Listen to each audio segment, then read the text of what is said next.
Hola, hoy estamos en el Facebook Live de la Clínica del Country. Nos encontramos con la doctora Sandra Franco, jefe del Centro de Oncología de la Clínica del Country, y la doctora Diana Rodríguez, experta en nutrición oncológica. Buenos días a todos. Y la doctora Sandra Franco es médica oncóloga clínica y es experta en el trabajo de la prevención y en el tratamiento del cáncer de seno. Aprovechamos para felicitarla porque recientemente fue llamada para ser parte del grupo de académicos de cáncer de seno de la Sociedad Europea ESMO. Laura, buenos días y buenos días a todas las personas que nos acompañan hoy y que se han conectado. Buenos días, doctora Diana. Buenos días. La doctora Diana es médica epidemióloga, experta en nutrición y salud oncológica. Ella nos hablará un poco de aspectos en cuanto a mitos y verdades que existen sobre la alimentación y el cáncer. Buenos días a todos y comencemos. Hoy, la Clínica del Country se une a las políticas de la Organización Mundial de la Salud. Para esto, buscamos llevar como mensajes de sensibilización y conocimientos en prevención de cáncer. Aprovechando el mes del cáncer de seno, el octubre, vamos a dar como este espacio para todos ustedes que están conectados. Entonces, empecemos un poco con las generalidades. Hablemos un poco acerca del contexto de cómo está el cáncer en Colombia y la incidencia de la alimentación en estas cifras.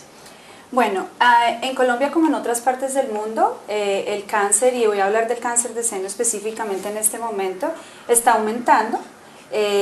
Pero la buena noticia es que la mortalidad, o sea, la muerte asociada a cáncer de seno viene disminuyendo desde 1990, aproximadamente en un 2.2%. Eso es una buena noticia para todos nuestros pacientes. La mayoría de causas asociadas con el cáncer de seno no son prevenibles, pero las causas que sí son asociadas son las causas asociadas a estilos de vida, es decir, cómo hacemos nosotros para tener un estilo de vida más saludable, y a factores nutricionales. De ahí la importancia que tengamos sesiones como esta, donde expertas como la doctora Diana nos expliquen un poco de qué podemos hacer nosotros para mantener la mejor alimentación posible y en lo posible esa causa que sí es modificable de cáncer, poderla modificar nosotros de la mejor manera. ¿Y qué tan frecuentes son las dudas en este tema durante su consulta? Como muchas de nuestras pacientes que probablemente están conectadas, yo le podría decir a usted que después de que nosotros hablamos de la enfermedad, después de que nosotros compartimos cuál va a ser el tratamiento, cuál es el pronóstico, la primera pregunta que hacen todas las pacientes es: doctora, ¿qué debo hacer con mi alimentación? De ahí la importancia de sesiones como esta. Ok. Tenemos una muy buena noticia para todos nuestros pacientes y los seguidores en este momento. La Clínica del Country será pionera en este manejo integral desde un enfoque médico experto frente a la alimentación. Doctora Franco, ¿de dónde surgió esta necesidad y qué puede decirle usted a los que nos están viendo en este momento? Bueno, como le dije anteriormente, al ser esta la preocupación número uno de nuestros pacientes, nosotros decidimos que teníamos que tener una persona que estuviera entrenada en el tema. No solamente nosotros como médicos oncólogos, como psicólogos, como todo el personal de salud, sino una persona que realmente fuera experta en la materia. ¿Por qué? Resulta que la Organización Mundial de la Salud nos dice que el 30% de muertes por cáncer se puede atribuir a factores modificables de estilos de vida y de factores nutricionales. ¿Cuáles son estos? La obesidad o el índice de masa corporal, la falta de ingesta de frutas y proteínas, la falta de ejercicio, el fumar, el tabaco sigue siendo un factor importante, y el alcohol. Y por otro lado, y este es un factor muy importante, es que la Asociación Americana de Cáncer de Oncología Clínica nos dice que muy pronto la obesidad va a reemplazar al tabaco como causa número uno prevenible del cáncer. Es decir, antes nosotros sabíamos, bueno, si no fumamos vamos a poder prevenir un cáncer muy importante como es el cáncer de pulmón, pero ahora la obesidad va a reemplazar el tabaco como esta causa número uno, y por eso es que nosotros tenemos que hacer unas campañas muy importantes en prevención primaria para evitar la obesidad y que de esa manera podamos evitar la aparición de cáncer de seno y muchos otros cánceres como colon, etc. Bueno, les recordamos que estamos con la doctora Rodríguez. Ella es experta en nutrición oncológica y quisiera preguntarle de dónde surgió ese interés suyo como médica tener esta especialización en nutrición y salud en general para pacientes con cáncer? Bueno, primero que todo, pues muy buenos días a todos. Muchísimas gracias por este espacio y por esta oportunidad. Realmente consideramos que es un tema bastante importante y en el que surgen muchísimas dudas en general, así que para nosotros es muy importante estar hoy acá. Básicamente, digamos, el punto de querer retomar y querer hablar un poco de la parte nutricional desde el punto de vista médico fue una parte de convicción y fue una parte de ver la necesidad que surgía día a día y de ver cómo estas preguntas cada vez son más frecuentes y cada vez encontramos como más confusión respecto a varios temas en relación a la alimentación y al cáncer. Creo que fue una convicción y al notar esta necesidad surgió en mí el interés de empezar a indagar y empezar a estudiar y empezar pues a poder llegar a este momento y poder aportar a nuestros pacientes lo que necesitan. Muchas gracias. Les recordamos a todos los que están conectados que nos pueden enviar sus preguntas para que las dos doctoras nos puedan responder. Sigamos con las generalidades, que es como el primer tema que vamos a tocar. Y hay una pregunta y es: muchas personas piensan que una alimentación inadecuada puede ser el origen de su cáncer. ¿Es esto verdad, doctora Franco? Yo pienso que lo más importante que tenemos que tener todos en cuenta es que el cáncer es multifactorial, es decir, hay muchas causas que contribuyen a que el cáncer se desarrolle. El hecho de que se habla tanto de la nutrición es que nosotros podemos cambiarla y mejorar nuestras posibilidades, pero yo no quiero que las pacientes piensen o los pacientes piensen que les va a dar cáncer a consecuencia de lo que comen. Eso pienso yo que es el primer punto que tenemos que dejar muy claro. Si bien la alimentación no causa el cáncer, sí podemos mejorar la posibilidad de que nos dé cáncer cambiando la alimentación. Solamente el 30% de los cánceres o solamente el 30% de las causas van a ser atribuibles a la alimentación. Esas son las que podemos modificar, nada más. ¿Y cómo sería una alimentación sana para un paciente con cáncer? Yo quisiera que nos lo contara nuestra experta, pero básicamente estamos hablando de una alimentación balanceada, pero doctora Dayana, bueno, cuéntanos. Digamos que cuando hablamos específicamente de una alimentación sana en un paciente, aquí podríamos hacer un paréntesis y intentar nombrar que esto hace parte de la población en general. La población en general y específicamente en este momento en la parte de paciente oncológico, pues tiene que ser una alimentación sana y equilibrada. ¿Cómo podemos obtener una alimentación sana y equilibrada? Lo más importante es tener en cuenta que dentro de esta alimentación tienen que existir los tres principales grupos de alimentos que hay. Entonces, quizás un poco más adelante vamos a tocar alguno de ellos, pero específicamente que nuestro plato principal o nuestro plato ideal esté conformado por estos tres grupos, hablando de ellos carbohidratos, específicamente lo que conocemos comúnmente como el arroz, la harina, el pan, que incorporemos las proteínas, que son absolutamente vitales para múltiples funciones en el organismo, y aquí específicamente pues hablamos de carne, pollo y pescado, y pues por ende las grasas, que también existen dos variables de grupos de grasas, unas grasas que tienen pues un contenido apropiado y saludable y otras grasas que por lo contrario pues no están del todo indicadas. Lo más importante es que adicionalmente a eso podamos optar medidas de cocción y sepamos cómo podemos aprovechar y cómo realmente podemos hacer que ese plato sea del todo saludable. No es solamente del todo saludable por lo que esté compuesto, sino también por la forma como nosotros lo preparemos y adicionalmente pues que sea completamente agradable y que nos genere placer, que también es muy importante. Entonces, en términos generales, eso es un plato pues saludable para nuestros pacientes. O sea, doctora, aclarándole este tema muy bien a nuestros pacientes, nosotros tenemos que tener estos tres tipos de alimentos incluidos en nuestra alimentación, incluyendo frutas y verduras. Incluyendo frutas y verduras. Pero en su debida proporción. En su debida proporción y en unas proporciones, cantidades y frecuencias específicas que son las que realmente aportan la diferencia en cuanto al resto de alimentos, ¿no? Quisiera preguntarle, ¿cómo es una cita con usted cuando van los pacientes por primera vez? ¿Qué factores tiene en cuenta para poderle dar a los pacientes la alimentación necesaria?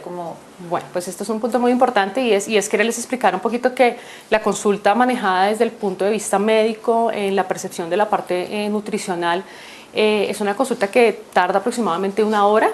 ingreso evaluando y haciendo una historia clínica muy completa del paciente. Me centro mucho en la parte de revisión por sistemas. Les voy a explicar rápidamente que revisión por sistemas es simplemente ver todos aquellos síntomas que involucran quizás alguna alergia, alguna intolerancia y saber si ese proceso se está presentando justo en este momento de su enfermedad o si viene tiempo atrás. Pero también para mí es muy importante saber qué gustos tienen los pacientes, qué les gusta comer, qué no les gusta comer, porque finalmente para mí eso es muy importante. La idea no es intentar desde el principio cohibir y hacerles restricciones, sino poder llegar como a un manejo pues integral respecto a su parte nutricional.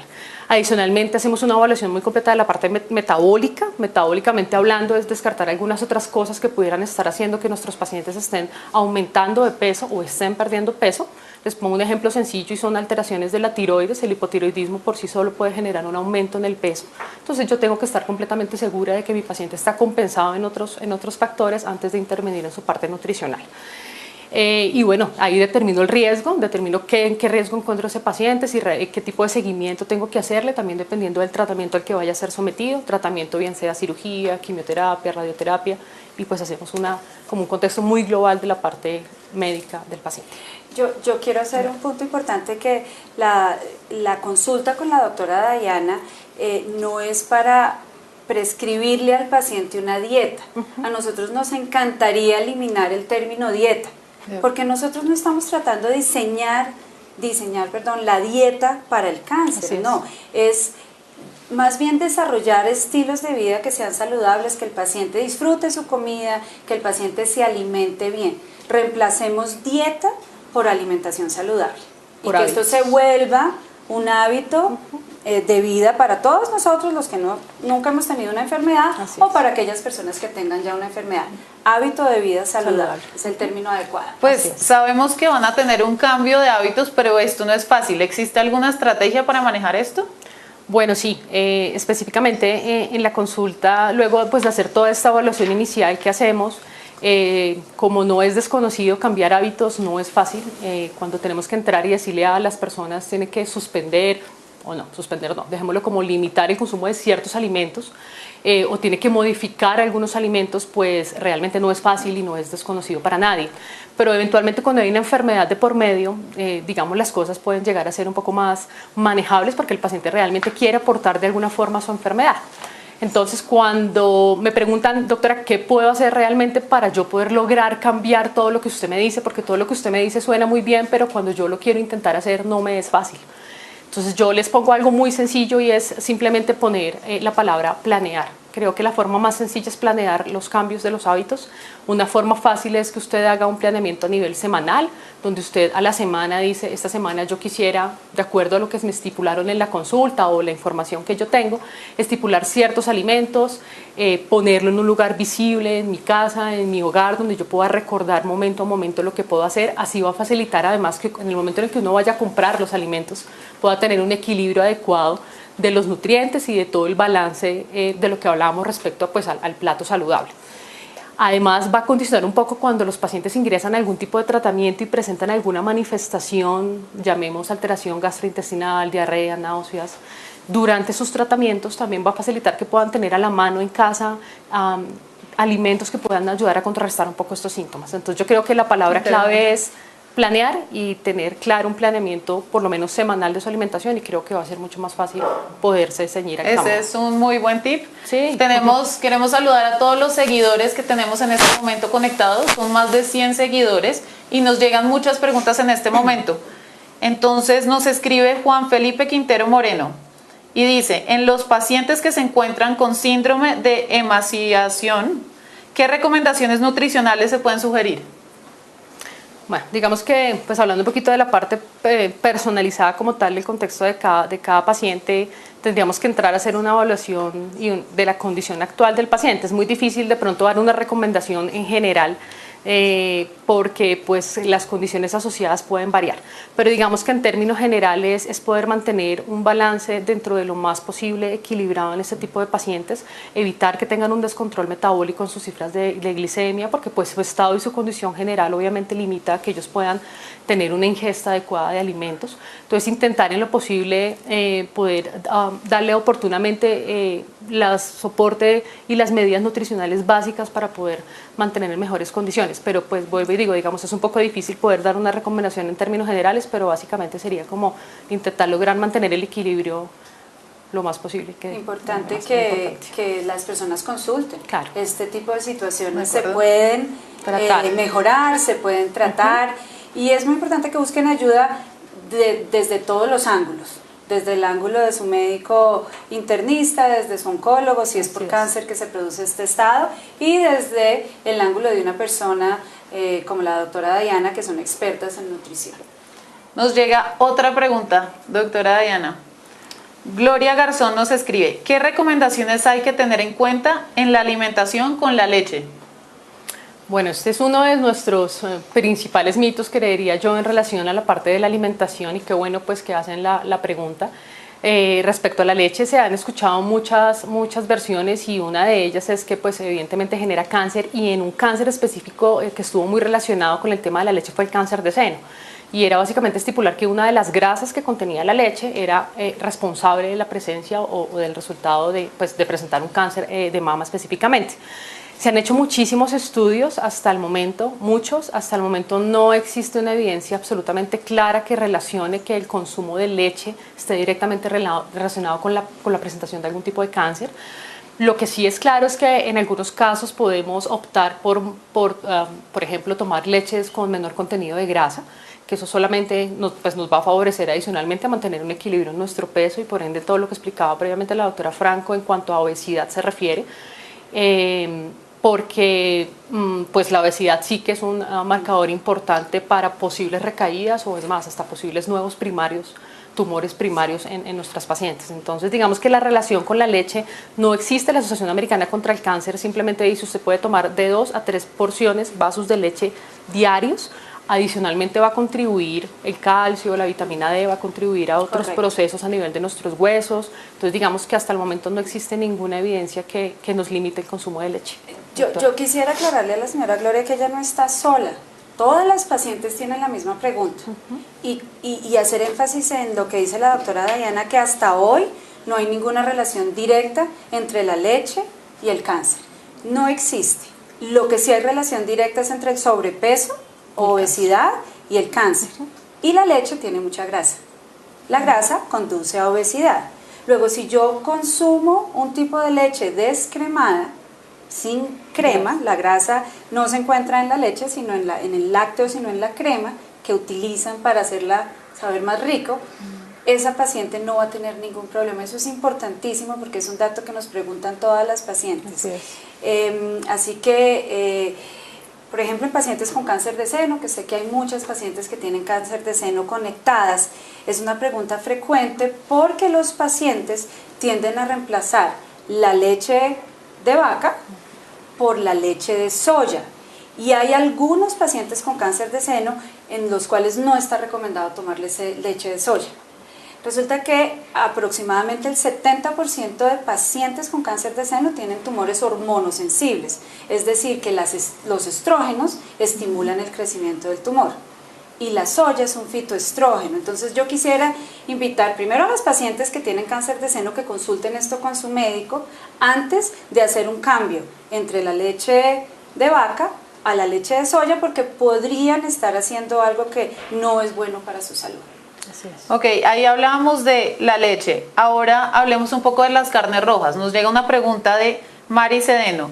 ¿Se deben suprimir completamente las carnes rojas de la alimentación? Excelente pregunta. Bueno, sí, excelente pregunta, y realmente la respuesta es no. También tiene evidencia científica, y fue el mismo lazo de relación, era que el consumo de carnes rojas estaba directamente relacionado con la presencia de algunos cánceres, y específicamente hablaban de cáncer colorectal, era digamos que uno de los principales cánceres que relacionaban con el consumo de carne. De igual forma, múltiples estudios, la Asociación Americana contra el Cáncer hace una especificación clara, y es que no se debe restringir el consumo de carne, no se debe sacar de nuestra alimentación por todas las propiedades que genera tener pues un buen consumo de proteínas en general. Y la recomendación específica es un consumo de 18 onzas, de 2 a 3 veces a la semana. Tenemos que tener en cuenta que dentro de la palabra carne roja tenemos que involucrar la carne de cerdo, la carne de res, ternera, ¿cierto? Eso hace parte del grupo de carnes rojas, pero la especificación clara son 18 onzas de 2 a 3 veces a la semana en una porción de 100 a 125 gramos, que es una porción realmente de carne promedio normal. Y se hace mucho énfasis en que debemos de hacer, o en que es importante optar por la parte magra, que sea la parte menos grasosa de la carne, que sea la parte magra. Pero digamos que una consideración pequeña final, y es que aquí también juega mucho el tema de la cocción, ¿no? De cómo aprendemos a hacer, de que nuestro plato realmente sea saludable, porque podemos tener una parte magra, pero pues si no tenemos el mejor método de cocción, pues evidentemente la cosa no va a funcionar y no está bien hecha. Pero en términos generales, la carne no tiene absolutamente ninguna restricción total para excluirla de nuestros platos. Explicando un poco lo que son 18 onzas, en términos de los números que utilizamos nosotros, son un poquito menos de 600 gramos. Okay. ¿Sí? Entonces eso nos da, como dice la doctora, 2 a 3 porciones. La recomendación personal a mis pacientes, y esto es basado en las recomendaciones de la Sociedad Americana del Cáncer y de todos los centros importantes de cáncer en el mundo, son: limite su cantidad de carne roja a 2 veces por semana. Esa es una recomendación clara. Limite a 2 veces por semana. Nunca les digo elimine. Hay algunas pacientes que no comen carnes rojas por temas personales, sí, pero si vamos a pensar en cáncer es limítela a 2 veces por semana. Otra cosa que me gustaría eliminar de nuestro vocabulario es esta palabra, elimine. No elimine, limite las comidas que no son favorables. Así que 2 veces a la semana pueden comer carne, si les gusta la carne. Lo otro que les digo es, el día que usted vaya a comer carne, acompañe la porción de carne con muchas verduras. Muchas verduras. Otro punto, la carne hecha en el barbecue, en el asador, cuando queda muy asada, esos gases son los que son peligrosos. Entonces es contrario a lo que uno pensaría, es mejor no comer la carne muy asada. Es contrario a lo que todos pensamos. Laura, quería hacer una pequeña intervención como para no salirnos del tema de la parte de las carnes, y es lo que consideran respecto a las carnes procesadas. Digamos, ese es otro tema completamente aparte y es muy importante, y es realmente que las carnes procesadas, hablamos de carnes procesadas, todo lo que viene empacado, ¿cierto? Entonces hablamos de jamones, salchichas, tocino. Entonces digamos que todo este tipo de carnes que son procesadas tienen pues procesos de curado, de salazón, tienen bastante sal. Entonces digamos que el consumo y la limitación limite un poco más aún este tipo de carnes procesadas. En ningún momento se está diciendo no consuma jamás en su vida un pedazo, una porción de jamón, no, pero sí limítelo un poco más, porque digamos que el proceso que se le hace a este tipo de carnes para su conservación, pues sí, eventualmente tienen una serie de aditivos que no serían como los más adecuados consumirlos tan frecuente. Entonces era como una consideración adicional a la parte de las carnes. Lo que nos mencionaba anteriormente la doctora Sandra Franco, nos llega una pregunta sobre la soya y nos dice, Paula Carolina Rojas, si el paciente tuvo cáncer relacionado a las hormonas como el estrógeno, ¿se deben suprimir los alimentos como por ejemplo la soya? Nuevamente, no me gusta la palabra suprimir del todo, no me gusta la palabra eliminar, lo único que quiero eliminar son esos términos, pero lo que tenemos que tener en cuenta es que aquellas personas que tuvieron un cáncer de tipo hormonal, como dice nuestra persona que está conectada, realmente no deben tener una dieta que se base en soya, es decir, no deben tomar leche de soya en vez de leche de vaca, no deben utilizar la soya a diario, pero yo creo que si de vez en cuando van a un restaurante chino a comer sushi y le quieren poner un poquito de soya a la comida, no hay problema. Lo importante es no tener una dieta que se base en soya. Y ahí tenemos que tener cuidado con las dietas vegetarianas, porque mucha de la proteína que ingieren las pacientes vegetarianas es en base a soya. y eso tenemos que tener cuidado con eso. Si la paciente ha tenido o la mujer ha tenido cáncer de seno hormonosensible, es mejor que no tenga ese tipo de dietas en donde la proteína principal sea la soya, porque estaríamos contribuyendo probablemente al crecimiento de alguna célula cancerosa. Así es. Les recordamos a todos que nos encontramos en el Facebook Live de la Clínica del Country hablando sobre la alimentación para pacientes con cáncer. Nos llega un tema, una pregunta sobre los suplementos nutricionales. Esperanza Celi, ¿los suplementos nutricionales, vitaminas y minerales tienen influencia en la aparición de cáncer? Bueno, la respuesta es no. Definitivamente no. También es un tema muy frecuente el hecho de cuando nos enfrentamos a algún tipo de enfermedad en el que eventualmente vamos a ser conscientes, no es en todas las enfermedades oncológicas, pero eventualmente hay algunas que tienen mayor riesgo, los tumores a nivel gastrointestinal, tumores a nivel de cabeza y cuello, hematológicos, donde eventualmente pues la parte del desplome nutricional es un poco mayor. Y evidentemente existen esas dudas en las pacientes y es si yo quisiera o podría consumir algún tipo de suplemento nutricional. También quiero decirles que esto hace parte de la valoración completamente personalizada. De una forma ideal, no existe mayor suplemento que la propia alimentación, no existe mayor soporte a nivel de nutrientes y que pueda favorecer todo nuestro organismo como la alimentación. Y yo específicamente en mi consulta soy muy ceñida a intentar evitarlos al máximo. Evidentemente existen recomendaciones claras también de soportes de vitaminas en pacientes con gastrectomías, cirugías de estómago que pues tienen alteradas la parte de la absorción cuando se alimentan, y pues es inevitable que este tipo de pacientes necesitan soportes de vitaminas para poder mantenerlos. Pero vuelve y entra como en el contexto de la valoración y básicamente pues no, los suplementos nutricionales no tienen ninguna evidencia en relación con cáncer y tienen que ser de igual forma indicados y supervisados por su equipo, el equipo que conoce su caso, y no estar, digamos, optando por ir a droguerías y tomar el primer producto que veamos a la mano. Esto sí es claro. Ok, anteriormente hablábamos de que no se tiene que hacer una dieta, sino que coger unos hábitos diarios. Así es. Nos envían una pregunta, es Elvia Luz Hernández, y comenta lo siguiente. Habla sobre la dieta cetogénica. Y dice, me iniciaron una dieta cetogénica y la verdad, a pesar de hacer todo lo posible por llevarla al pie de la letra, al 10º día me dio una descompensación terrible. Se me bajó la tensión mucho y las pulsaciones me registraron en 200 por minuto. No pude seguirla haciendo. ¿Qué pudo haber pasado? Tuvo cáncer de seno que ha hecho metástasis a columna, médula ósea y ahora mismo en reja costal bilateral. Ok, bueno. El tema de la dieta cetogénica es un tema que hoy por hoy es muy nombrado. Quiero que sepan que la dieta cetogénica no es nueva. Realmente la dieta cetogénica se viene hablando como desde 1920. Inicialmente empezaron hablando de que podía ser de alguna forma benéfica para la epilepsia, para los pacientes que sufrían de epilepsia. Entonces esto es algo que se viene viendo o se viene estudiando desde hace muchos años atrás. No estoy de acuerdo con la dieta cetogénica, pero para todos los que nos están viendo y nos están escuchando y de pronto no saben de qué estamos hablando, les quiero contar en qué consiste rápidamente una dieta cetogénica.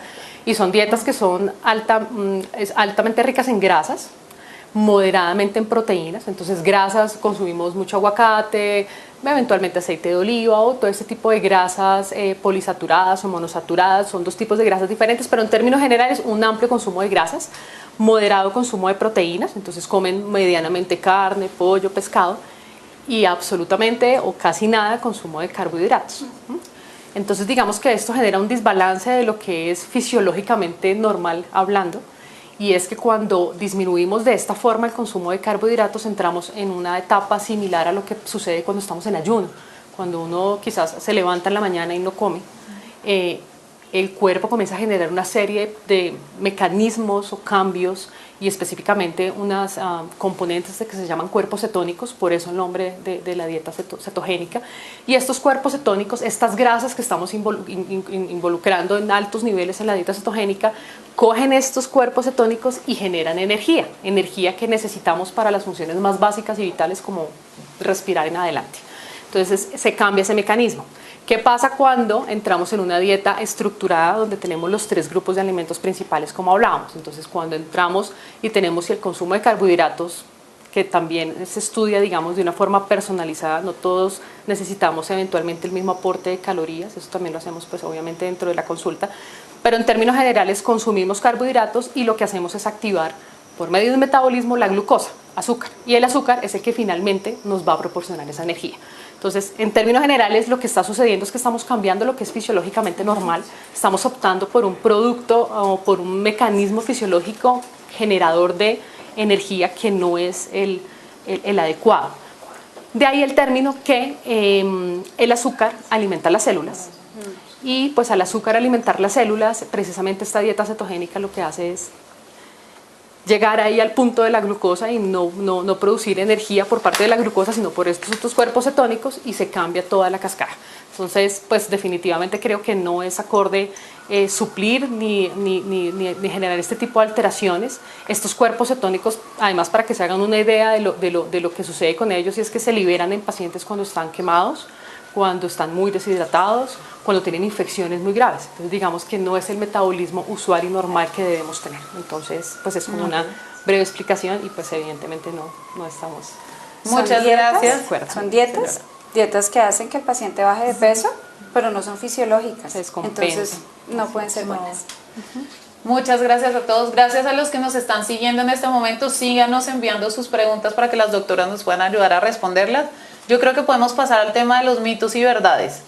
Usted, doctora Franco, que es la primera en recibir al paciente en la primera consulta y darle el diagnóstico, ¿cuáles creería usted que son como esos 3 principales mitos que se generan? Pues Laura, creo que ya hemos hablado de dos muy importantes. La leche, la carne y los dulces. Sería la tercera, las azúcares. Este sí que es un tema bien complicado por lo que mencionó la doctora Diana, y es esta creencia de que el azúcar alimenta al cáncer, pero es que todo nuestro cuerpo se vuelve azúcar, todo lo que nosotros consumimos se vuelve azúcar. Entonces, una dieta sin carbohidratos y sin azúcares, como ya han oído, no es una dieta fisiológica. Lo que nosotros debemos hacer es disminuir el consumo de azúcares. Y doctora, explíquenos un poquito más cuáles son los mejores azúcares que nosotros podemos consumir para que nuestros pacientes no tengan esta ansiedad de que tienen que dejar todos los alimentos que siempre nos han gustado. Bueno, así es, este tema del azúcar también es un tema un poco álgido, además en el sentido de cuando nuestros pacientes están involucrados en terapias, en su tratamiento, y aquel pequeño momento de placer se los puede generar un bocadillo muy pequeño. Eso podría llegar a sonar muy sencillo y muy fácil de hacer, pero cuando desde el principio les dicen tienen que sacar el azúcar de su dieta y resulta que yo estoy en quimioterapia, hoy no quiero comer, no me siento bien, pero quisiera comerme un bocadillo porque simplemente eso me va a generar tranquilidad, ¿cierto? Entonces digamos que todos esos aspectos son muy importantes a tener en cuenta. Aquí no se trata nuevamente, como lo hemos nombrado muchas veces, de hacerle restricción, sino de aprender además a enseñarle a nuestros pacientes cómo pueden suplir ese tipo de azúcares. Porque también no es fácil empezar, tome agüita, tómese su cafecito sin azúcar, no coma dulce, no coma helado. Entonces acá durante la consulta también intento poderles ayudar a generar un poquitico de estrategias de cómo usted puede modificar ese azúcar y que sea saludable. Entonces yo les digo, bueno, ¿qué piensa si retiramos el azúcar de su café, que ha tomado toda la vida su cafecito? No le vamos a quitar el café, pero intente pensar en, de pronto, en vez de colocar azúcar, colóquele un poquito de canela, colóquele un poquito de anís, colóquele un poquito de jengibre y usted se va a dar cuenta que de entrada su café va a seguir siendo igual de rico, no va a perder el placer de tomarse su café, pero pues vamos a limitar ese consumo de azúcar. Exacto. ¿Cierto? Acá nos llegaba una pregunta específicamente sobre el café. Y decía Alba Liliana Quintero, ¿el café puede afectar una dieta saludable en pacientes con cáncer? ¿Es recomendable reemplazarlo por té? No. Siguiente, el café no causa cáncer. Yo quería contarles un poquito la historia del café. El tema de que el café da cáncer viene de un estudio muy viejo que se hizo en Inglaterra, en donde notaron que los pacientes que tomaban café les daba cáncer de pulmón, pero se les olvidó ver que los pacientes que tomaban café fumaban. Entonces lo que causa el cáncer es el cigarrillo, no el café. El café no da cáncer, sigan tomándose su café, endúlcelo como dice la doctora Diana. Quiero volver al tema del azúcar porque es un tema tan importante. Sí, así es. Ustedes han oído que nosotros tenemos que ingerir 5 porciones de frutas y verduras, doctora, al día. Resulta que las frutas son azúcar. Tienen un azúcar buenísimo para el organismo que se llama fructosa. Y ese es el azúcar que necesitamos consumir. Entonces, si nosotros consumimos frutas y creemos que las frutas son muy buenas, como nos los dicen todos los artículos que leemos, pues no podemos ir y decir después que el azúcar es malo, porque las frutas son azúcares. Ahora, los azúcares de alto contenido calórico, los chocolates, todas las cosas que tengan alto contenido calórico me van a llevar a la obesidad. Entonces yo quiero volver al tema de la obesidad.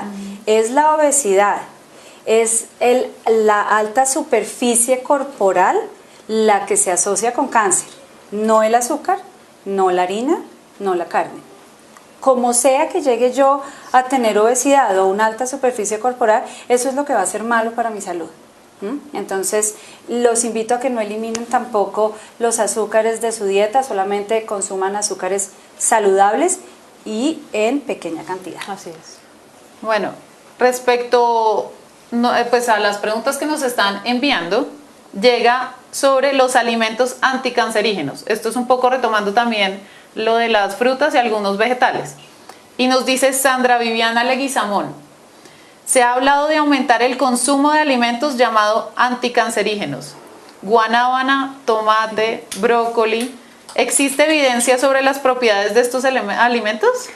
No, definitivamente no hay ningún alimento ni que cure, ni que prevenga, ni que disminuya el riesgo de presentar cáncer, como ya lo hemos nombrado varias veces. Digamos, es el conjunto de determinar y llegar a una alimentación saludable. Todos los alimentos en proporciones adecuadas, específicamente, por ejemplo, los frutos rojos son muy nombrados en cuanto a que el consumo de frutos rojos favorece mucho, los pacientes donde están durante los tratamientos, perfecto, la fresa, todo ese tipo de frutos rojos son completamente benéficos en cierta cantidad. Cuando usted ya excede esa cantidad o quiere pensar que va a desayunar, almorzar y comer con frutos rojos porque esto va a contribuir a su enfermedad, pues definitivamente no hay ningún soporte. La guanábana igual, y digamos que absolutamente ninguno de ellos tienen una evidencia clara y no existe ningún alimento que genere directamente un impacto en control o ausencia de alguna enfermedad. Es el conjunto de ellos. Yo les quiero explicar a los pacientes que toda esta información viene de estudios preclínicos, generalmente de estudios que se hacen, voy a mencionar algo, el bicarbonato, por ejemplo. Entonces, hay un estudio que se publicó hace X número de años donde un medio alcalino mata las células de cáncer, pero ese medio alcalino en nuestro organismo es incompatible con la vida. Hubo un estudio donde un compuesto que se tiene en la guanábana también es anticanceroso, pero se necesita consumir como 900 guanábanas al día para poder llegar a ese nivel de apoptosis celular que se necesita con la guanábana. Lo que yo le digo a mis pacientes es, vean, si a usted le gusta la guanábana, coma guanábana, pero si no le gusta, por favor no se coma la guanábana porque necesita 900 al día aproximadamente. Entonces hay que tener mucho cuidado con la información que leemos para poder transmitir la información científica a la vida diaria, y muchas veces no es transmitible, ¿eh?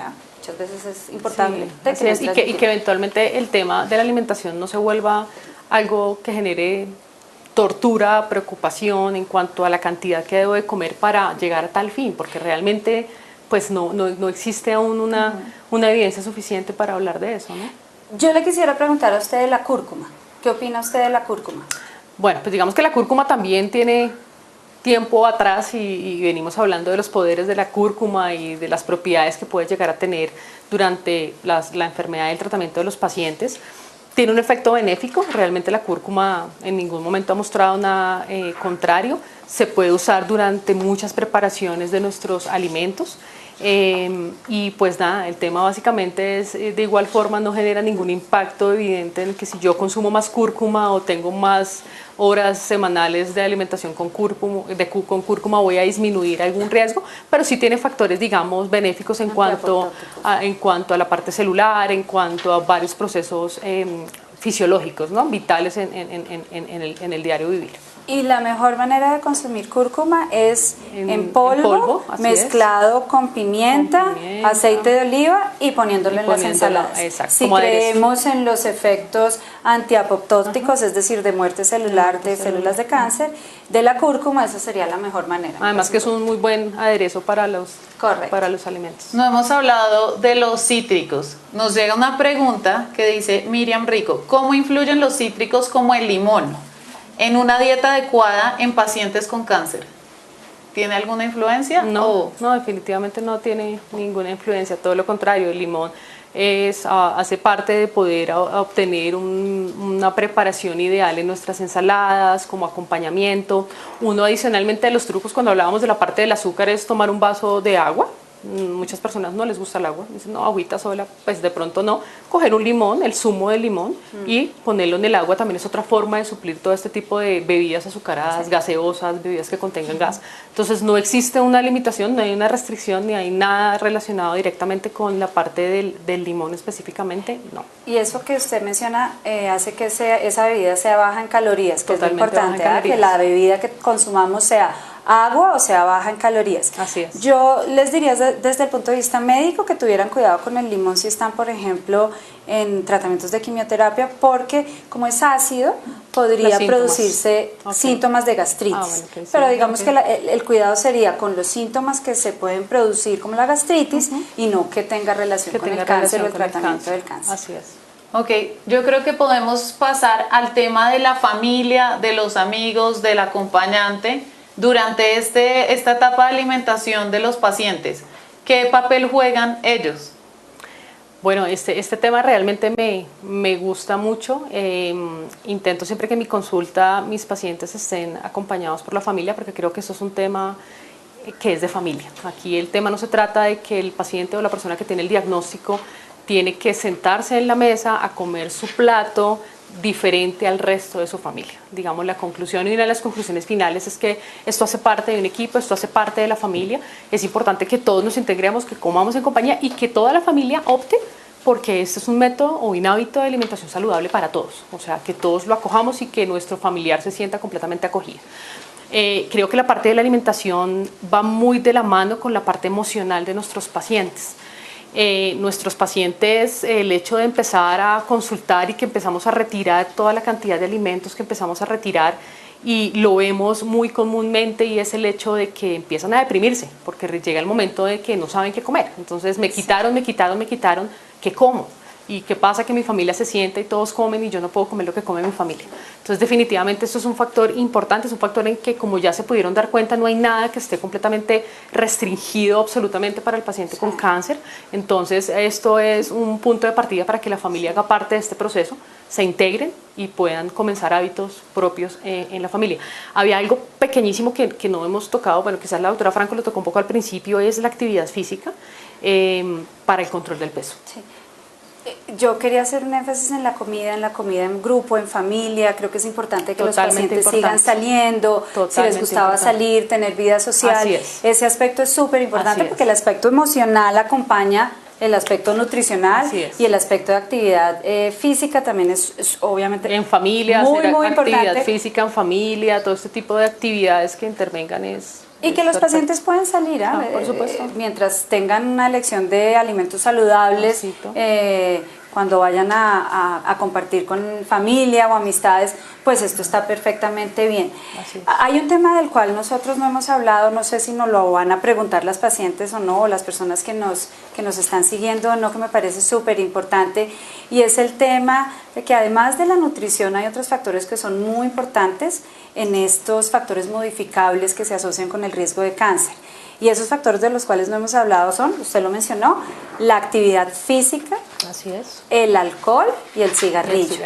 Entonces yo quisiera, digamos, aclarar cuáles son las recomendaciones que damos los médicos, y estas recomendaciones son basadas en estudios clínicos.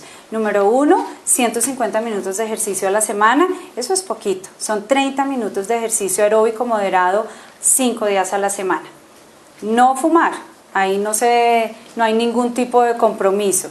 Y lo otro es que las mujeres debemos mantener la ingesta de alcohol en un trago diario, una bebida de alcohol diario, y los hombres 2 bebidas de alcohol diario.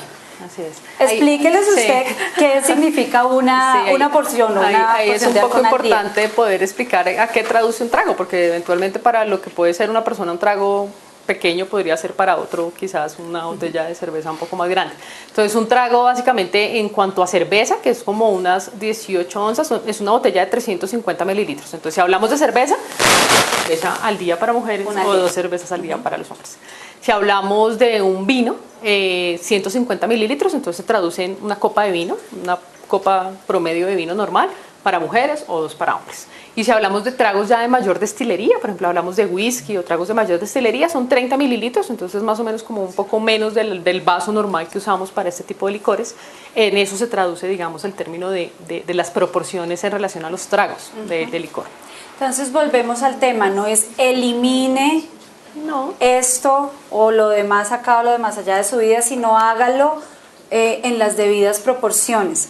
Esto no es porque se nos ocurrió a nosotros, esto es porque estudios clínicos que se han hecho durante muchísimos años nos han llevado a esa conclusión, a que si nos pasamos de esos niveles es que vamos a tener riesgo de cáncer. Si comemos más de 600 gramos de carne a la semana, vamos a tener un riesgo de cáncer. Si consumimos más de una copa de alcohol al día, vamos a incrementar nuestro riesgo de algunos cánceres.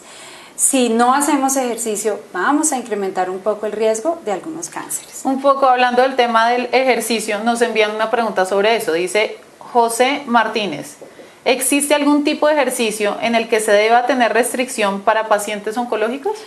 José, no, ninguno. Quiero contarle, por ejemplo, que una paciente nuestra se ganó hace 2 semanas la triatlón de Bogotá y está en quimioterapia. Es más, hoy está recibiendo uno de sus tratamientos de quimioterapia. Así que creo yo que las restricciones nos las ponemos nosotros mismos. Hay algún tipo de restricciones quirúrgicas, por ejemplo, las pacientes que son operadas de cáncer de seno pueden tener algo de restricción con sus extremidades superiores, pero este es el tema, estos son los temas específicos que tenemos que comentarlos con nuestros médicos, con el médico de cada uno de nosotros, pero en general la restricción no la ponemos nosotros mismos. El mejor ejercicio es salir y caminar, es gratis, no tenemos que unirnos a ningún gimnasio, podemos salir a caminar todos los días, 30 a 40 minutos, y con eso estamos haciendo algo supremamente valioso para nuestra salud. En esta parte de la actividad quisiera hacer énfasis un poquito en lo que hablábamos respecto al momento en el que nuestros pacientes se encuentran en tratamiento. Muchas veces no es fácil decirles luego de su quimioterapia quizás salir a caminar, pero es muy importante tener en mente que tenemos que mantenerlos activos, ¿sí? Entonces en el momento en el que estemos en nuestra quimioterapia habrán días que eventualmente estemos un poco cansados, no tengamos el ánimo de salir de casa, pero es importante que así sea, usted tenga la más mínima actividad, que se levante, que camine. Por ejemplo, para la falta de apetito que pueden tener en esos días, es importante que antes de comer den un pequeño recorrido, así sea por su sitio de vivienda, y eso les va a favorecer un poco simplemente a abrir el apetito. Entonces es muy importante que entre las medidas de las condiciones que tienen nuestros pacientes, así sea en su casa, se mantengan todo el tiempo en una actividad así sea mínima. Acá, continuando con ese tema, dice, ¿qué beneficios trae el yoga? ¿Qué tanto influye en el tratamiento de pacientes con cáncer? Eso nos lo pregunta María Uzcategui. Bueno, María, honestamente, el tratamiento de una persona con cáncer, y esto pues es una sesión para pacientes oncológicos, incluye un equipo completo y un tratamiento en donde se tomen en cuenta todas las esferas del paciente. Por supuesto, los tratamientos oncológicos son importantes, pero como estamos viendo, la nutrición es importante, el ejercicio físico es importante, y yo considero supremamente importante cualquier tema que le brinde al paciente tranquilidad, confort, disminución de la ansiedad, y entre esos está el yoga. Uno de mis temas favoritos en los pacientes oncológicos es el yoga, pilates, ejercicios como el pilates son supremamente importantes, manejo con psicooncología es supremamente importante, comunicación con la familia, supremamente importante. Lo que estamos viendo ahora es que los pacientes que tienen este apoyo multidisciplinario, de lo que ya les dije, todos estos puntos, realmente es un paciente que le va a ir mejor, su tránsito a través de la parte aguda de la enfermedad va a ser mucho mejor, va a ser mucho más llevadero todos los efectos secundarios, por ejemplo, que puedan tener los tratamientos, y lo importante es el largo plazo de los pacientes, lo importante es que a largo plazo tengamos un paciente o una persona que sea mucho más saludable que antes, y yoga es claramente una de esas herramientas, las cuales no utilizamos con mucha frecuencia, pero son supremamente valiosas. Existe un tema y es la exposición al sol. Durante los tratamientos contra el cáncer, ¿existe alguna limitación respecto a la exposición solar? Se escucha sobre que si se expone al sol podría haberse alterado el tratamiento. No, realmente no va a interferir con los tratamientos. El tema del sol es porque la piel, cuando se está recibiendo tratamientos oncológicos, se pone un poco más sensible. Entonces, no sé, aquellos de ustedes que han recibido quimioterapia, a veces ven que tienen manchitas en la piel, manchitas en la lengua, manchitas en las uñas. Es un tema un poco más estético. Entonces, a todos los pacientes les decimos, por favor, utilice protección solar durante su tratamiento, pero esto es un tema que se debe trasladar al resto de la vida. Nosotros tenemos que siempre utilizar protección solar para protegernos de los rayos ultravioleta, así que no hay interferencia con el tratamiento, pero una parte importantísima es la parte estética.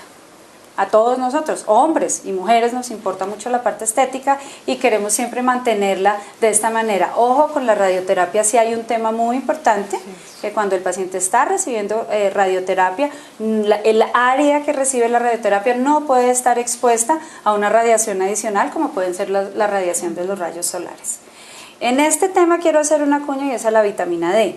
Como nosotros le recomendamos a los pacientes que no se expongan al sol por temas de manchitas solares, etcétera, etcétera, lo que sí recomendamos es que por favor tomen vitamina D como suplemento, porque la vitamina D está en muy poquitos alimentos y en el sol. Si no nos exponemos al sol, pues tenemos que tener un reemplazo de la vitamina D, que tal vez sería la única vitamina que no consumimos realmente en los alimentos. Okay. Les recordamos a todos que nos encontramos en octubre, el mes de la prevención de cáncer de seno, y nos pueden, en este momento no les vamos a poder responder todas las preguntas, pero posteriormente nos las pueden dejar para que las doctoras nos la puedan responder. A manera de conclusión, ¿qué podríamos decirle a los que nos están viendo en este momento? ¿Qué recomendaciones tendrían sobre alimentación? Laurita, antes de las conclusiones, ya que usted toca el tema importantísimo y es el tema de mi corazón, que es el cáncer de seno, por favor, recuerden los 3 métodos de la detección precoz, en cáncer de seno específicamente. Cuando diagnosticamos el cáncer de seno de manera temprana, la mayoría de pacientes se van a curar. Mamografías a partir de los 40, autoexamen mensual y un examen médico anual.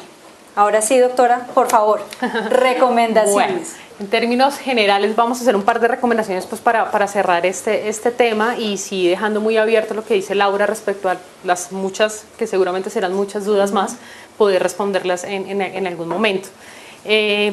Alimentación para pacientes con cáncer, alimentación sana y saludable, alimentación que esté complementada por los grupos iniciales que les comenté o los grupos amplios de alimentos específicamente. No existe ninguna restricción absoluta, no existe que podamos decir usted no debe, usted no puede, simplemente como ya lo escucharon, limite y tenga como un equilibrio en cuanto al consumo, la cantidad y la frecuencia de ciertos alimentos. Quiero que les quede el mensaje que existen 1000 formas de poder suplir todos estos alimentos o todas estas sustancias adicionales que pareciera ser tan difícil, pero existen 1000 formas de hacerlo. Hasta el más sencillo trago, hablando de alcohol específicamente, lo podemos convertir en un jengibre con una soda y una frutica y se vuelve algo maravilloso. Entonces creo que esto está en la mente. Doctora, las 5 porciones de frutas y verduras. Las 5 porciones por de frutas favor, y verduras completamente claves. El proteína semanal. Claro, y sabe que una verdura puede ser verduras mezcladas con el huevo de la mañana. Claro, y ahí ya tenemos una porción de verduras. Claro, perfecto. 1000 métodos de cocción, 1000 formas lindas y agradables de poder ver un plato y que realmente nos provoque ver el plato. Que comer verdura no sea poner eventualmente la hojita de la lechuga o la hojita de la espinaca. No, existen 1000 formas de realmente que se vuelva algo placentero y que se vuelva algo que amemos la comida. Y muchos colores en las verduras también, sí, es completamente llamativo. Hacen que nuestro plato se vea así es. agradable y bonito. Así es. Entonces, digamos que el mensaje final y haciendo un poquito más, ¿no? Algo respecto a lo que dijo la doctora Franco, es saquémonos la palabra dieta de nuestra mente. La dieta es un cambio en la alimentación en un tiempo. Entonces, cuando pasa ese tiempo, normalmente suele pasar que regresamos nuevamente a lo que veníamos haciendo. Entonces, la palabra dieta saquémosla. Metamos en nuestra cabeza la palabra hábito y que esto se vuelva parte de nuestra vida, parte de nuestra alimentación diaria, no solamente de ustedes, los pacientes, sino de sus familiares y absolutamente de todo el equipo. De parte de todo el equipo multidisciplinario de la Clínica del Contra, especialmente del Centro de Oncología, quiero darle las gracias a todos por haberse conectado, por haber enviado sus preguntas. Estaremos muy pendientes de ustedes y esperemos poder repetir sesiones como estas en un futuro. Muchas gracias y cuídense. Muchas gracias, doctoras. Chao. Los esperamos en un nuevo Facebook Live de la Clínica del Country.